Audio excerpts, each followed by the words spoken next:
y licenciada en Derecho por la Facultad de Derecho de la Universidad Nacional Autónoma de México.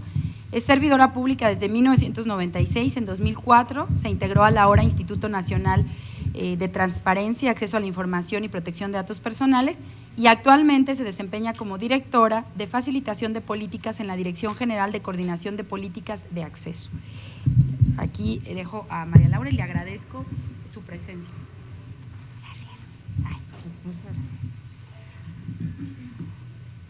Bueno, pues buenos días, mucho gusto, ya me presentó Arminda. Quiero compartirles que es mi primera experiencia en un taller con personas de su profesión, con periodistas, y me da mucho gusto poder compartir con ustedes pues las perspectivas del instituto en nuestro tema, que es políticas de acceso, dentro de la Dirección General de Coordinación de Políticas de Acceso.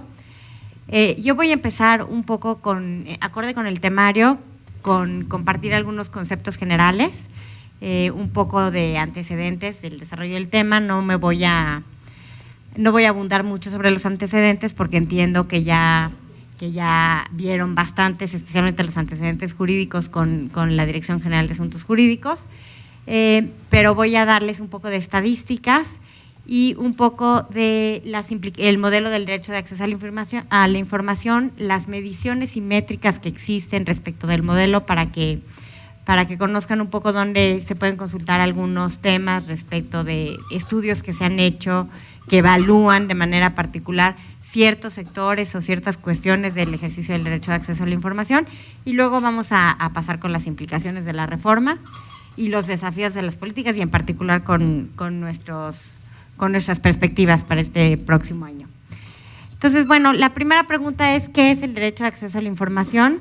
El derecho de acceso a la información se relaciona con la libertad de pensamiento y la libertad de expresión. En realidad tiene su antecedente en la posibilidad o en el derecho de buscar, recibir y difundir información.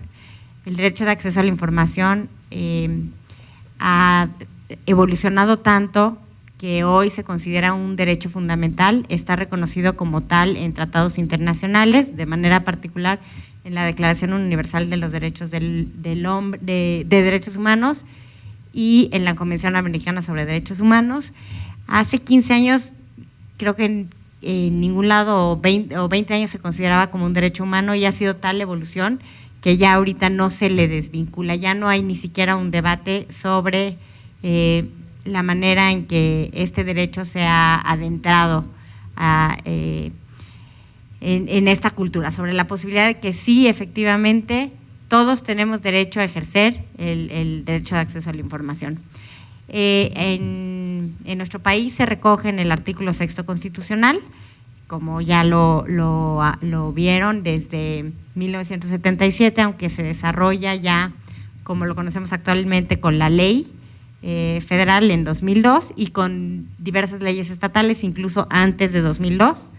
Y este derecho, una parte fundamental es que permite ejercer otros derechos.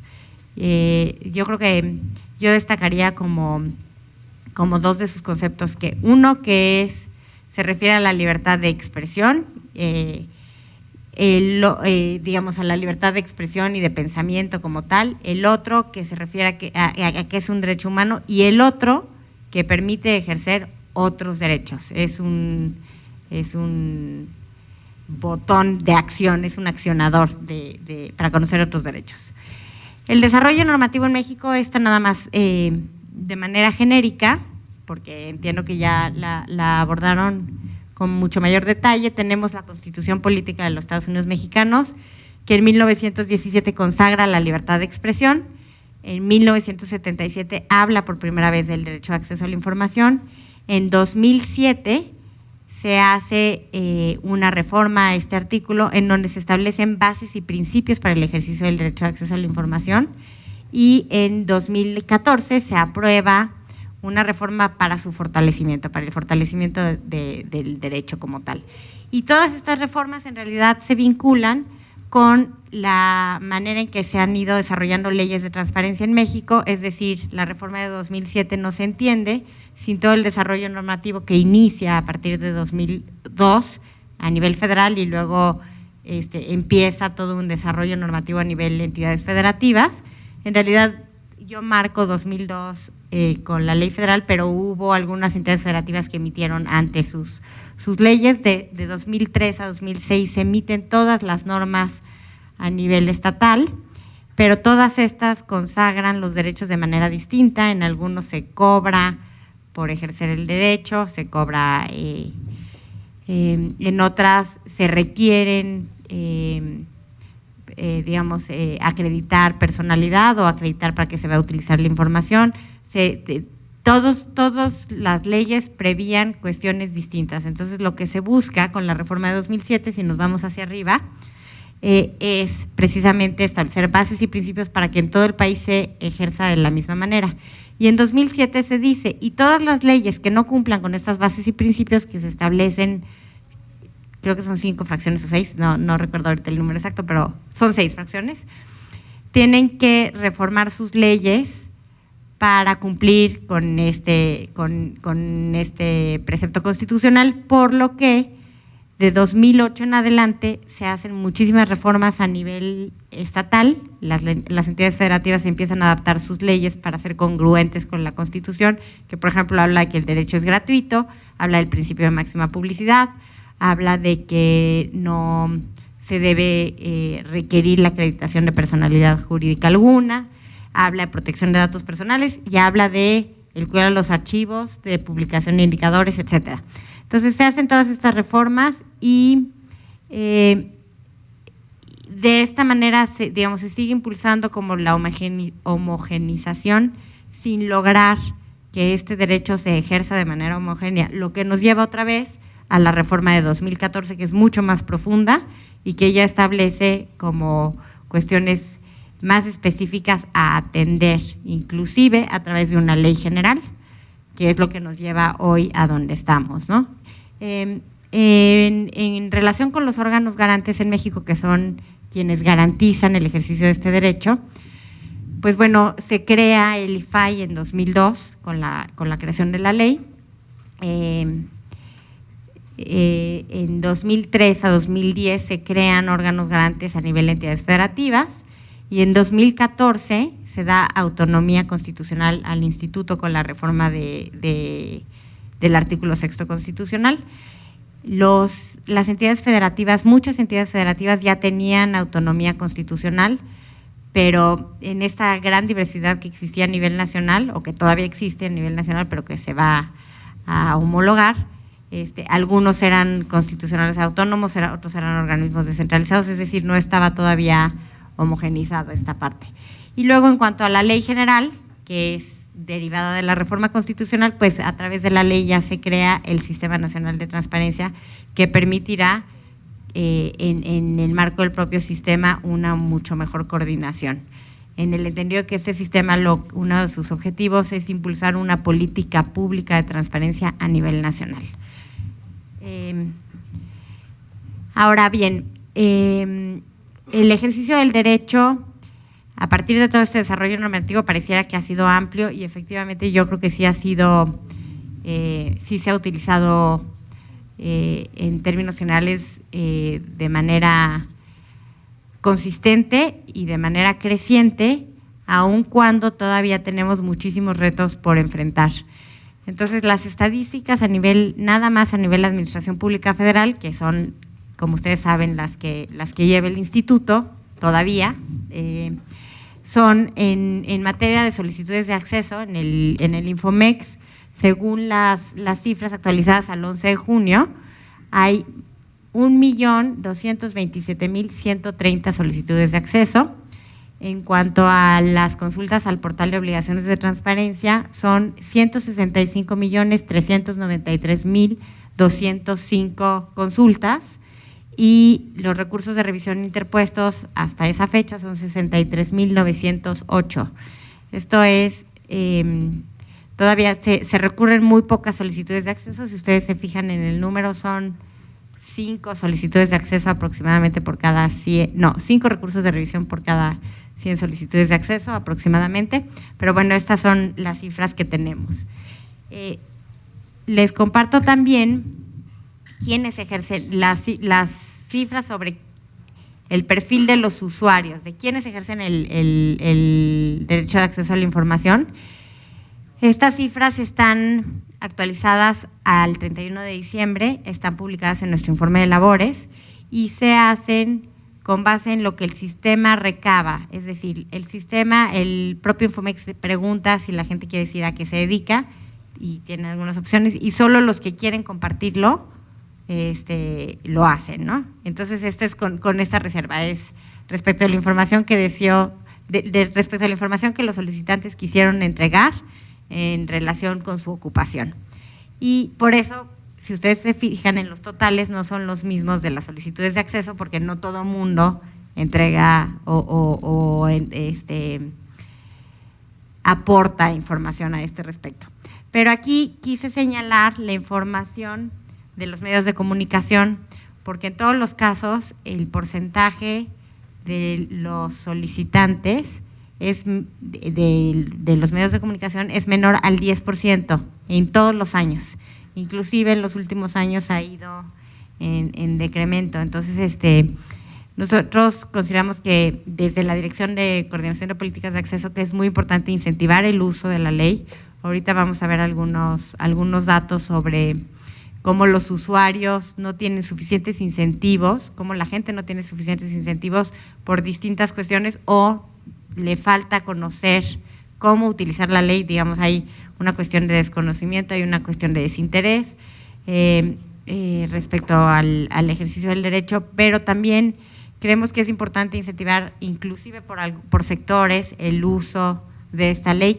Como ustedes pueden ver, el ámbito académico es quien más la usa y, por ejemplo, los medios de comunicación creemos que pueden ser un gran informante sobre lo que ya hay e incentivar muchos debates. Seguramente han oído hablar del caso de Alejandra Shanik, que ganó un premio Pulitzer por hacer diversas solicitudes de acceso en relación con el Walmart en Teotihuacán. Entonces, digamos, creemos que pueden ser casos, se pueden impulsar casos de gran interés social y a comunidades específicas o lo que sea, o de interés público, ¿no?, a través de los medios de comunicación y del periodismo de investigación. Ahora, ya de manera específica, un poco fuera de las estadísticas, quisiéramos compartirles cómo vemos nosotros el modelo del derecho de acceso a la información. Nosotros vemos, aquí tenemos un diseño dividido en desde 4 perspectivas. La del lado izquierdo se refiere al ejercicio del derecho de acceso a la información, la del lado derecho se refiere a la garantía del ejercicio del derecho. Como decíamos, el derecho está previsto en la ley, la manera en cómo se ejerce ya está prevista en la ley y la manera de garantizarlo son los medios que tienen los órganos garantes para hacer efectivo este ejercicio del derecho. Ahora, el ejercicio del derecho nosotros consideramos que se ejerce desde una consulta de acceso, desde una consulta de Infomex, desde consultas a portales, toda la información que está pública. Eso ya permite ejercer el derecho, permite conocer información que tienen los sujetos obligados o las dependencias y entidades. Y la otra vía es ya a través de una solicitud de acceso con los procedimientos que establecen las leyes correspondientes. Y la manera de garantizar el ejercicio de este derecho a través de las solicitudes de acceso pues son diversas, porque hay una evaluación que hace el instituto respecto de los portales de obligaciones de transparencia que tienen las dependencias y entidades hoy, y después respecto a la información que tengan ya implementada la ley dentro de la propia plataforma, en donde se revisa que la información esté actualizada, esté completa, se pueda consultar, etcétera, que cumpla con las especificaciones que al respecto establecen las normas aplicables. Entonces, la garantía se hace desde la revisión de los portales hasta una calificación, se emiten indicadores y en esta nueva ley habrá una posibilidad de hacer un procedimiento respecto de las obligaciones de transparencia y la información que no se encuentra disponible. En cuanto a la garantía de las solicitudes de acceso, pues están los recursos de revisión, que son los que tienen la posibilidad de interponer cualquier particular a quien no esté satisfecho con la manera en que se respondió su solicitud de acceso o cuando no hubiesen atendido alguna solicitud de acceso. Si se fijan, todos estos sistemas se van interconectando, digamos, todos se refieren a lo que ya prevé la ley y a cómo se garantiza por la propia ley. Ahora, las mediciones que tenemos en relación con el ejercicio del derecho son diversas, hay muchísimas, pero ahorita quisimos recoger algunas mediciones en encuestas y en estudios de manera particular, nada más para que conozcan algunas que existen. La primera que se hizo, o la primera que recogemos aquí, es una que se hizo a servidores públicos respecto a la cultura del ejercicio del derecho de acceso. Esta se hizo en 2005. Creo que sí, es 2005, ¿verdad? Sí, gracias. ¿O 2006, dice? 6, ok. En 2006, y esta se replicó nuevamente 5 años después, en 2011. Se hizo un seguimiento para ver qué tanto había avanzado la cultura de los servidores públicos en cuanto a la posibilidad de ejercer el derecho y en cuanto qué tanto lo tenían asumido como una obligación y qué tanto propiciaban efectivamente entregar la información que se solicitaba de la mejor manera posible. Entonces tenemos estos dos mediciones que fueron a través de encuesta. Tenemos 2 métricas de transparencia. La primera una es de 2010, aquí la referimos, la otra es de 2014, la última métrica de transparencia. En esta métrica se analizan diversas dimensiones del ejercicio del derecho, se analizan la dimensión normativa, la dimensión de capacidades institucionales de los órganos garantes, cómo están los portales de obligaciones de transparencia, qué tanto se ejerce el derecho. Ahorita vamos a ver algunas particularidades de esto. Y luego están el Índice Nacional de Órganos Garantes del Derecho de Acceso a la Información y el INOCDAI, que es básicamente de los órganos garantes, y el otro del Derecho de Acceso a la Información de 2014 y de 2013 respectivamente.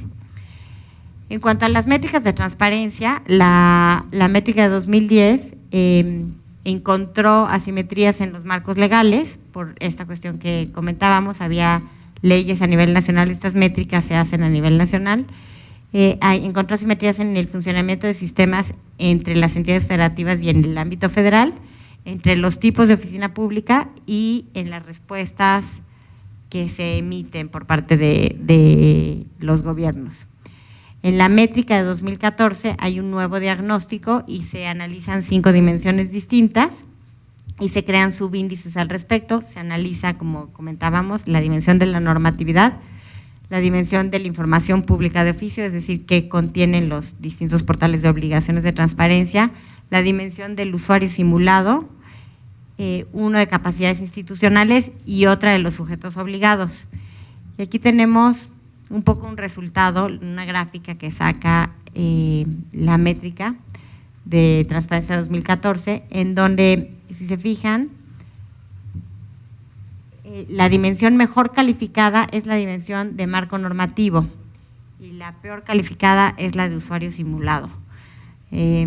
Aquí se ve claramente. Entonces, esto nos lleva a analizar efectivamente en estas dimensiones del modelo del ejercicio del derecho, qué tan satisfecho está el usuario y qué tantos incentivos tiene para volver a hacer solicitudes de acceso, para reiterar sus solicitudes de acceso, o qué tan eficiente resulta el sistema, aun cuando hay procedimientos cortos que en la ley están bien regulados, qué tan efectivos son, qué tanto sí se cumple con esa norma o qué tanto empieza a haber barreras de entrada, incluso a través de las propias respuestas.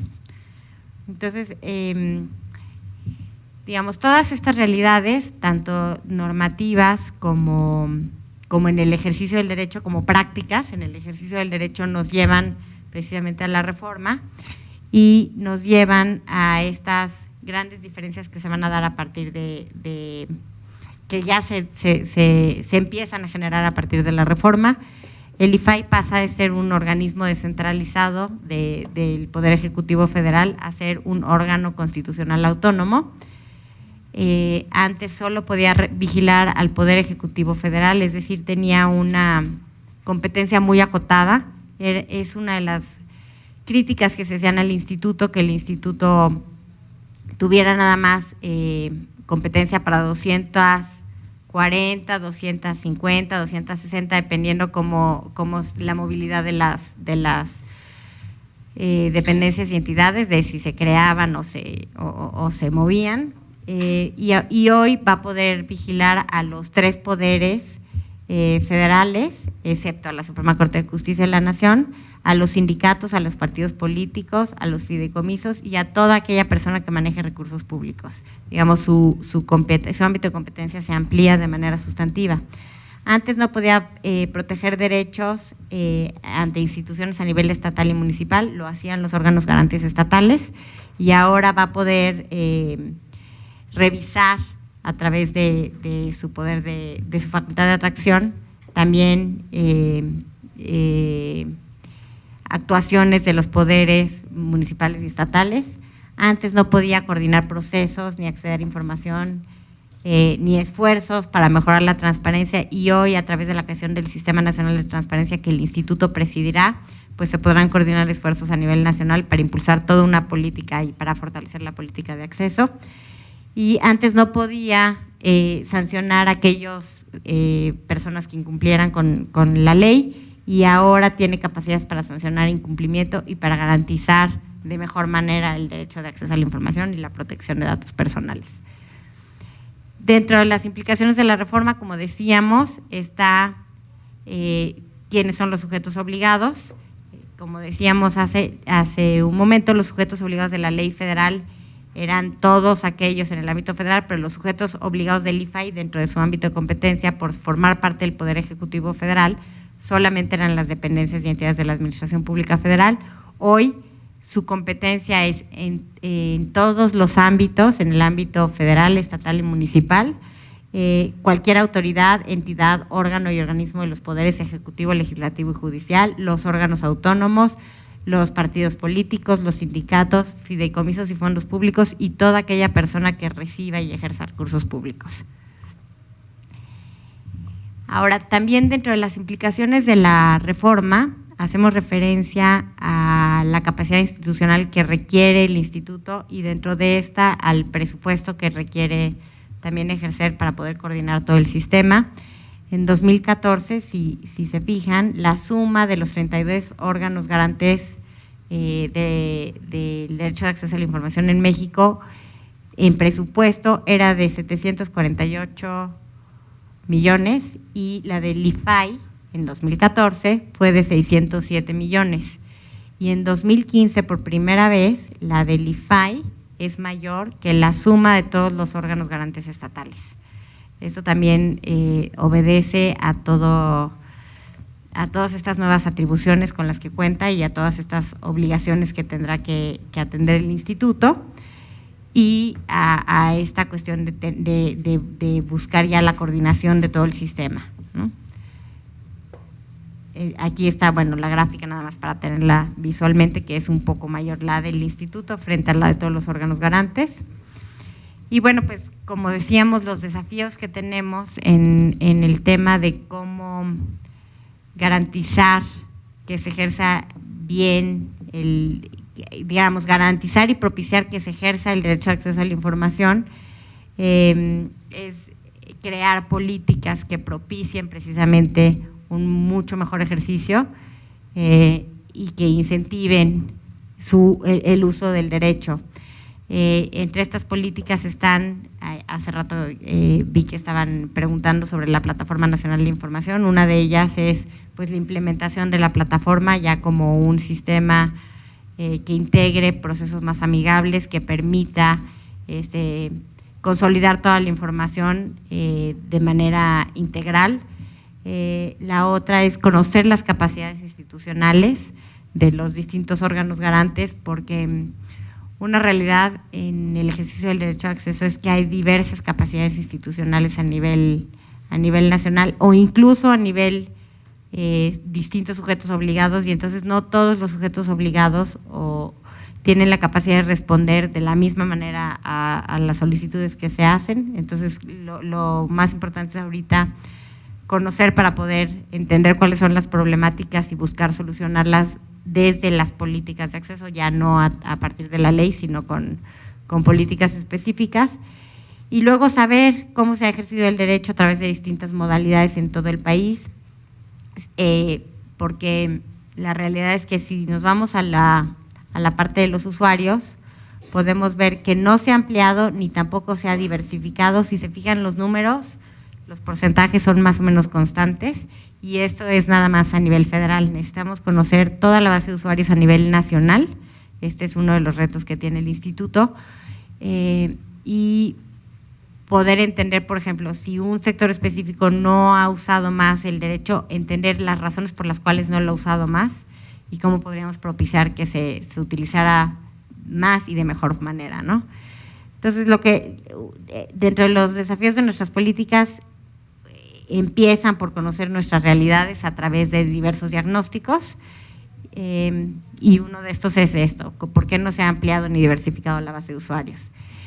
En el mismo sentido está conocer los perfiles de quienes sí usan la ley y quienes no usan la ley. Como veíamos también en la gráfica anterior, quienes más la usan son los académicos. Entonces, entender por qué si la usan ellos, quizás tienen más tiempo, por ejemplo, a diferencia de los medios de comunicación, para poder hacer investigaciones a largo plazo, etcétera. Hay diversos motivos y razones por las que distintos sectores pudieran o no usar la ley y ejercer su derecho a acceso a la información. Queremos conocer precisamente estos perfiles, conocer la satisfacción del usuario en las distintas etapas del ejercicio del derecho. Un gran desafío que tenemos es que, como ustedes saben, se han usado Infomex. En Infomex nunca pregunta la experiencia que tuvo el usuario, nunca pregunta si estuvo satisfecho de la respuesta que recibió. Nosotros asumimos que muchas veces no hay satisfacción en la respuesta, pero ya tampoco hay recurso de revisión. No necesariamente el usuario insatisfecho hará algo más que quedarse con esta insatisfacción. Probablemente algunos presentarán otras solicitudes de acceso y probablemente otros comentarán con conocidos que no sirve para nada, que no le entregaron la información, que se difirió la entrega, que se difirió la respuesta, que al final le dijeron que era inexistente, etcétera. No conocemos toda esta experiencia del usuario, que es muy valiosa, y es uno de nuestros grandes desafíos, porque creemos que ahí hay muchos de los motivos por los cuales no se ha ampliado de manera específica la base de usuarios. Y la otra es, pues, entender todos los esfuerzos que se han hecho o que se están instrumentando desde las distintas perspectivas, tanto de sujetos obligados como de órganos garantes, para mejorar el ejercicio del derecho de acceso. Existen sí algunas esfuerzos o incentivos de mejora, pero si no los conocemos, si no los entendemos, si no vemos cuáles funcionan mejor, cuáles han funcionado mejor que otros, no podríamos buscar hacer una política integral para avanzar en estos temas. En este sentido, bueno, creemos que solo a través, solo entendiendo todas las problemáticas nacionales y buscando una adecuada coordinación en políticas, en donde se busquen soluciones perfectamente definidas o relacionadas con problemáticas encontradas, solo así podremos lograr mejorar el ejercicio del derecho de acceso a la información. Entonces, dentro de nuestros desafíos está crear políticas de acceso, hacer una buena coordinación institucional interna y coordinarlas también en el marco del Sistema Nacional de Transparencia para lograr mejorar la política de transparencia como tal en el país. Nuestros proyectos estratégicos, de manera particular en la Dirección General, es hacer 3 diagnósticos importantes. El primero, queremos hacer una encuesta sobre el ejercicio del derecho de acceso a la información y protección de datos personales. Esta encuesta se está trabajando y estará hasta 2016. Hasta 2016 se hará el levantamiento correspondiente, y a partir de esta encuesta podremos conocer desde la perspectiva de la población abierta, qué tanto conoce el derecho de acceso, qué tanto está dispuesto a ejercerlo, qué tanto, pues básicamente eso, qué tanto lo conoce y qué tanto estaría dispuesto a ejercerlo. Y después nuestro siguiente diagnóstico es hacer un censo nacional del derecho de acceso a la información, en donde quisiésemos efectivamente diagnosticar de manera precisa las capacidades institucionales de los distintos órganos garantes y los sujetos obligados. Después quisiéramos hacer un mapa del ejercicio del derecho de acceso a la información. Como ustedes vieron ahorita, las estadísticas que les presentamos son nada más a nivel Administración Pública Federal, porque no tenemos las estadísticas completas a nivel nacional. Está muy fragmentada toda la información a nivel nacional, porque está por un lado todas las entidades federativas y por otro lado las estadísticas que manejan los otros sujetos obligados de la ley federal, que son los órganos constitucionales autónomos como el INE, el INEGI, la Comisión Nacional de Derechos Humanos, o están los otros poderes, entonces, o están las universidades públicas, es decir, la información todavía está muy fragmentada. Entonces, lo primero que quisiéramos hacer para conocer cómo se ha ejercido el derecho a nivel nacional es pues juntar toda la información, contener toda la información sobre las solicitudes, las respuestas, los recursos de revisión y sobre quiénes conocen o no a sus usuarios. Por ejemplo, nosotros los conocemos de manera somera en esta gráfica que les enseñé a partir de esta información que se llena en Infomex, pero probablemente habrá otros sistemas que tengan más información de los usuarios, entonces quisiéramos saber qué tanto se conoce también y aprender sobre toda la experiencia del ejercicio del derecho y también lograr plasmarla en la plataforma para que a través de la plataforma se logre obtener mucho más información de los usuarios del ejercicio del derecho. Entonces, si se fijan, el primero es la información de los usuarios, todo lo que ha sido el ejercicio y si conocemos o no su experiencia, que ahí creemos que básicamente va a ser muy poca la experiencia que sí se conozca. Sí sabemos que hay algunos organismos que hacen encuestas de salida de satisfacción, como el InfoDF, creo que el INE también hace una, pero todavía estamos como terminando de mapear esto. Y la idea es que las mejores prácticas que encontremos sí se logren plasmar en la Plataforma Nacional de Información y específicamente que la plataforma sí permita recoger información de usuarios. Entonces, a partir de la plataforma a futuro ya podremos saber cuál es la experiencia de quienes sí usan el derecho. Los otros tres proyectos que tenemos son sobre políticas de mejora de manera particular. La transparencia en publicidad oficial se refiere a la creación de una herramienta en donde se pueda conocer cuánto se gasta en publicidad oficial, que pretendemos que en un futuro, digamos ahorita se va a hacer dentro del instituto, pero que en un futuro se pueda traslapar a otros sujetos obligados. Luego está la implementación de la herramienta Viajes Claros. Probablemente ustedes recuerdan que el año pasado se lanzó esta herramienta. Ahorita esta herramienta se está mejorando y se va a presentar nuevamente mucho más fortalecida, con algunas mejoras en su estructura interna y externa, digamos en su vista y en la parte de atrás.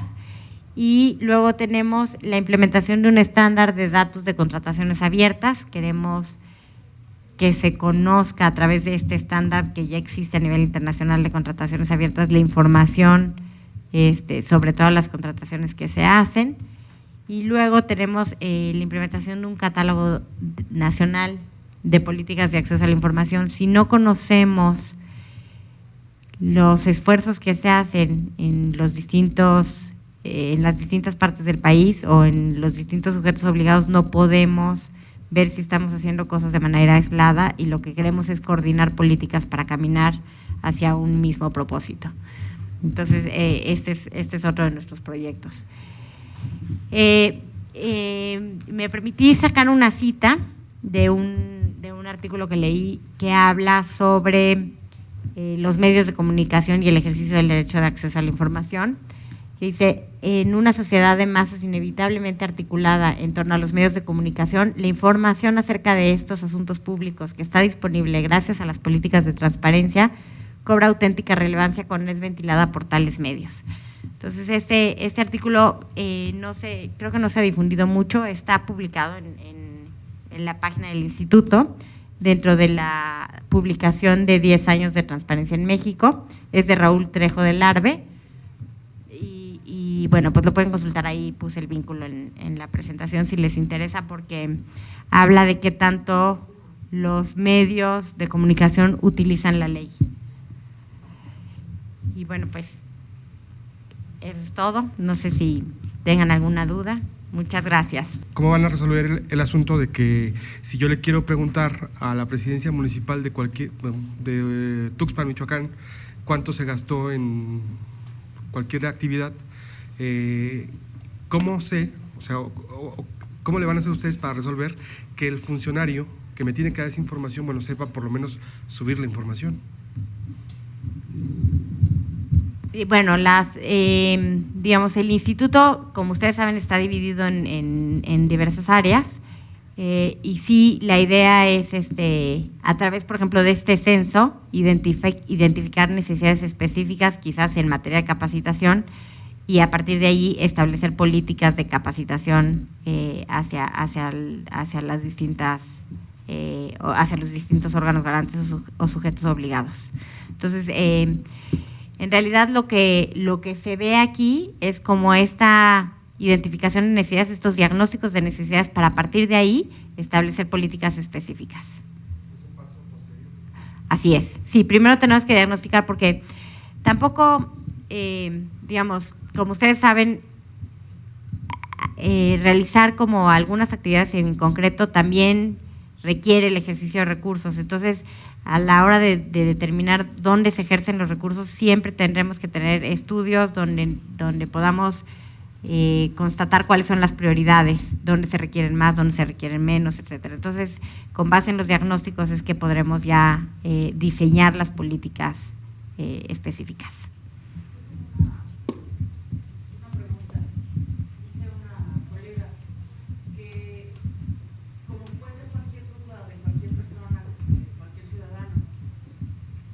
¿Por qué al solicitante en un caso específico le piden pagar $1 al banco por un documento de 2 hojas, cuando el solicitante pidió que la información se le enviara por internet?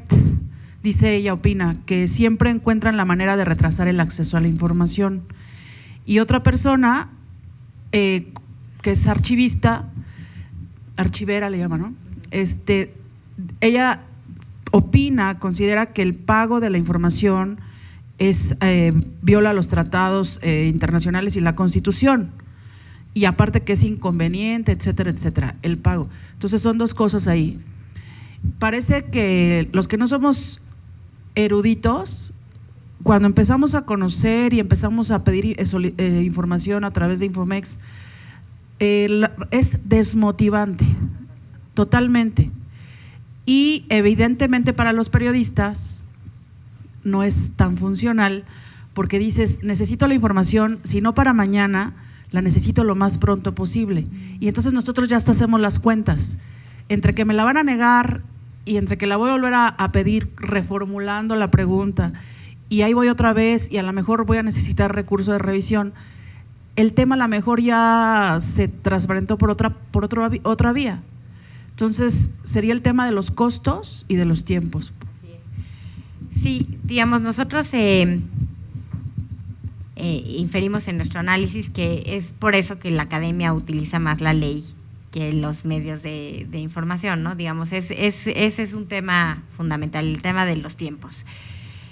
Pero también el tema que mencionan respecto a los costos también es un gran desincentivo, es una barrera de entrada al ejercicio del derecho, porque de manera particular en algunos casos se requiere el pago de 2 hojas cuando se solicitaron en medio electrónico, pues es una práctica que desmotiva el ejercicio del derecho que desafortunadamente sí ejercen algunos servidores públicos, y que respecto a las cuales procedería, digamos, interponer un recurso de revisión para que el instituto conociera de esto, pero también el interponer un recurso de revisión también le impone toda la carga al solicitante. Digamos, estas son precisamente en en este diagnóstico de problemáticas que estamos buscando.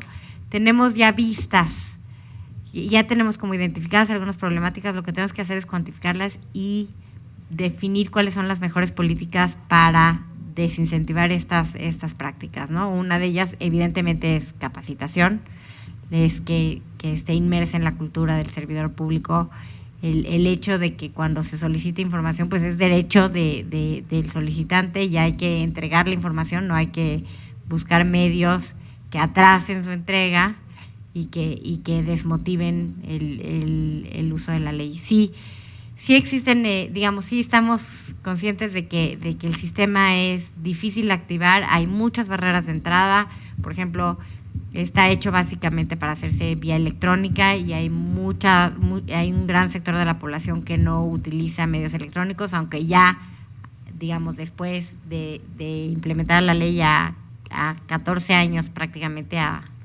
13 años, se ha incrementado el uso de las tecnologías de la información, pero todavía sí es una gran barrera de entrada.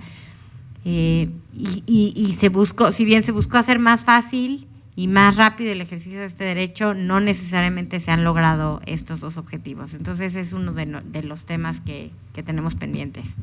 Sería como muy fácil, casi una decisión de escritorio, que el INAI dijera desde mañana los trámites son gratis, ¿no? Es decir, el papeleo que yo requiera como solicitante es gratis, finalmente es dinero del erario por una u otra vía, ¿no? Sí, lo que pasa es que ahí hay muchas consideraciones técnicas. Por ejemplo, si se solicita copia certificada o copia simple, bueno, pues hay que pagar por el material, ¿no? O un CD, ¿no? Que un CD es más económico también. Pero si se solicita información que está clasificada y que solo te procedería a entregar en copias simples, pues entonces se tiene que pagar y luego hacer la versión pública y luego ya entregar. Entonces entran como muchas particularidades a veces, digamos, no todos los casos son iguales y el Pleno también los ha ido distinguiendo unos de otros. Lo que se podrían hacer es quizás hacer cuestiones genéricas, que en principio son las que ya están previstas, y hacer políticas específicas respecto de ciertos supuestos. Eso sí, pero tenemos que estudiar cuáles son los supuestos que sí cabrían y cuáles no. Pero sí estamos conscientes que hay grandes problemáticas que desincentivan de manera específica el uso de la ley y que tenemos que combatir a través de políticas. Es uno de los retos que tenemos. Pero en este tono, en este mismo sentido del tema, ¿hay algún tipo de reglamento, de regulación de que sí tienes tú que ir por el material cuando es impreso? ¿A qué me refiero? Muchas veces yo he metido alguna solicitud de información, te dicen, lo pides por vía electrónica, te dicen que no es posible, que tienes que ir directamente a las oficinas, vas a las oficinas y te entregan el material y te das cuenta que es un archivo de Excel, que es un archivo de Word escaneado, y dices, esto originalmente era un archivo electrónico, ¿por qué no enviarlo? ¿Hay algo que esté regulado? Y en ese sentido, ¿hay algo que uno pueda hacer así de, no, sabemos que esto sí está en digital? Sí se pueden interponer recursos de revisión y si hay criterios respecto a que si la información es disponible o escanearla no es tan costoso, sí se puede poner en medios electrónicos a disponibilidad del solicitante. Digamos, se debe favorecer. Sí hay estos criterios por el Pleno y sí se pueden interponer recursos de revisión. Y por ejemplo, uno va y se da cuenta, como en este caso, o sea, puede uno meter algún tipo de sanción o algo de, me entregaron un archivo que evidentemente estaba en Excel y me lo entregaron, me dijeron que solamente podía. ¿Hay algún tipo de sanción si ya terminó como todo el trámite y el proceso? ¿Podría ser una queja ante el OIC? Sí. ¿Podrías decirle al órgano interno de control que tu servidor público te entregó un archivo en papel cuando tienes conocimiento de que es digital? Digamos, se tendrá que abrir un procedimiento nuevo porque el procedimiento de la solicitud de acceso y la posibilidad de impugnar la respuesta ya concluyó. O sea, lo deseable sería, para que siguiera este camino de solicitud-recurso, sería interponer el recurso antes de ir a recoger la información, ¿no? Para que siguiera este mismo camino, porque de otra manera sería abrir algún otro procedimiento. Podría ser precisamente una queja o podría ser Pues sí, básicamente yo creo que una queja, o una denuncia, pero lo deseable sería antes de que concluyera el plazo para impugnar vía recurso de revisión, interponer un recurso.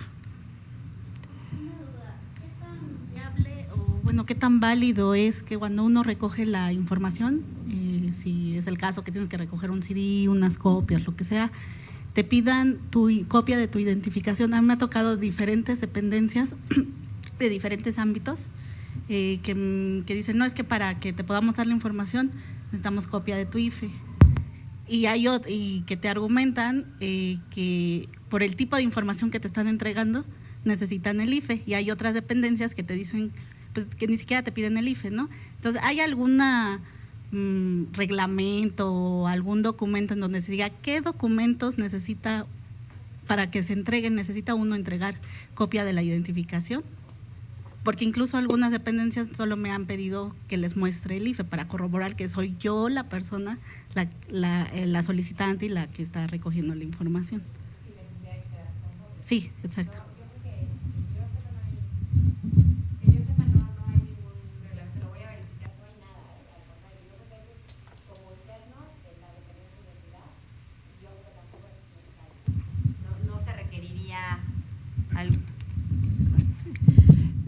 Digamos, no se requiere que se deje ninguna copia de ninguna identificación.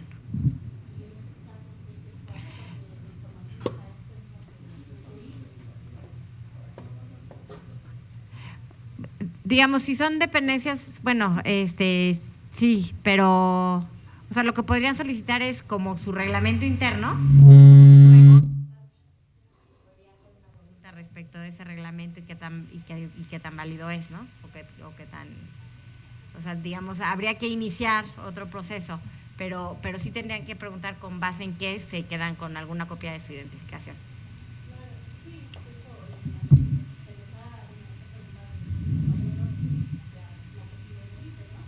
Claro. El instituto y un mismo, bueno, de los que te orientan, ¿no? La verdad no sé a qué área habló y le comentaron que sí, que era totalmente válido que te pidieran tu identificación. Entonces, bueno, es un problema al que pues sí nos enfrentamos muy común. De todos modos sí lo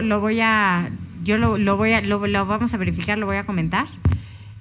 Pero sí, en principio no, sí se podría solicitar nada más como para verificar, pero nunca sacar copia, y no tendrá que ser el IFE tampoco, ¿no? Porque, pues, ajá. O te dicen que llames para que te digan los horarios, o no sé, cualquier cosa. Incluso en el sistema a veces ponen que necesitan tu identificación para la entrega de la información. Entonces, lo que podríamos hacer nosotros es buscar ese tipo de respuestas. Vamos a ver qué tan frecuentes son y vamos a ver quiénes son también, para poder hacer un diagnóstico específico y como…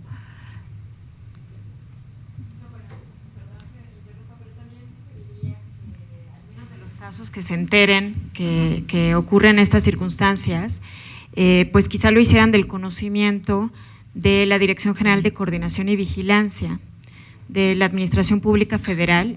Es una cuestión de que nosotros identifiquemos cuál sería el correo electrónico, porque esa área aquí en el instituto tiene un programa de evaluación de la atención que se brinda en las unidades de enlace. ¿Sí? Esto lo realizan a través de un programa de usuario simulado con estudiantes y con pues distintas personas que van y se hacen pasar por solicitantes a fin de evaluar estos criterios, ¿no? Entonces, quizá haciéndolo del conocimiento de esta área, seguramente tendrá que haber alguna recomendación específica. Quizá esto ya pues sea de manera posterior, ¿no? A que tú ya fuiste y tuviste que pasar por ese procedimiento, pero al menos para evitar que se siga, pues que se siga solicitando esa información, ¿no? Para pues tomar ahí una acción específica respecto a esa institución. Sí, yo creo que sí, lo más recomendable de manera inmediata es eso, para activar como alguna alerta interna y que la Dirección General de Coordinación y Vigilancia lo verifique. Aquí, está aquí en el instituto, sí. De hecho, es la instancia que verifica todo el tema con los sujetos obligados, digamos, con las dependencias y entidades. Verifica que publiquen su información, cómo responden a las solicitudes de acceso, etcétera, ¿no? Vi una solicitud que alguien pidió de información sobre el mapa carretero nacional. Responde la SCT que hay, que sí tienen información, pero son 3.000 tantas páginas que no está haciendo un sitio. Que tienen que dar consejo. Entonces yo me razoné y dije que quiero ese sitio también. Me dijeron que yo no lo podía tener porque yo no lo había solicitado. Y le decían que tenía que volver a hacer la solicitud, tenía que hacer la solicitud igual. Para generar el pago, yo creo, y hacer el CD. Pues sí, pero Supongo que por eso. eso le quita. Claro, celeridad, sí.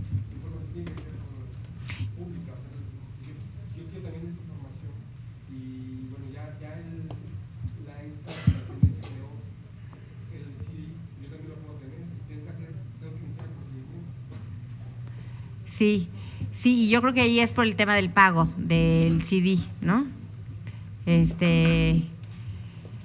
Sí, pero también es algo que habría que analizarse. Pues no sé si hay alguna otra pregunta adicional, ¿no? Bueno, pues muchas gracias.